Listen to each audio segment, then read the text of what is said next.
तो लोगों को काफ़ी उम्मीदें हैं और आज लगातार तमाम तर अपडेट हम आपको दे रहे हैं। ये थे हमारे साथ ज़हूर रिजवी कुलगाम से, इनसे लगातार हम अपडेट लेते रहेंगे। आपको बताएं कि राजौरी में पोलिंग का अमल जारी है, लोगों की लंबी लंबी कतारें देखने को मिल रही हैं।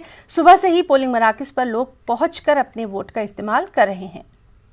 के चौथे मरहले के तहत राजौरी जिला के 2 ब्लॉक में आज पोलिंग का सिलसिला सुबह से ही शुरू है। लंबी लंबी कतारों में लोग अपने वोट के हक को अदा करने के लिए पोलिंग स्टेशन पर पहुंच रहे हैं। इस वक्त मैं बॉर्डर एरिया मंजाकोट के एक हाई सेकेंडरी स्कूल के पोलिंग स्टेशन पर मौजूद हूं। यहां भी सुबह सुबह लोग अपने वोट के हक को अदा करने पहुंच रहे हैं। लंबी कतारों में लोगों का यहां पर आना पानी, बिजली और सड़क जैसी समस्याओं से निजात पाना है। लोगों का कहना है कि वो बुनियादी सहूलतों से महरूम है और उन्हें उम्मीद है कि डीडीसी चुनाव के इस उम्मीदवार की जीत के बाद वो यहाँ डेवलपमेंट करवाएंगे और उनकी उम्मीद है कि उनकी यहाँ पर डेवलपमेंट होगी।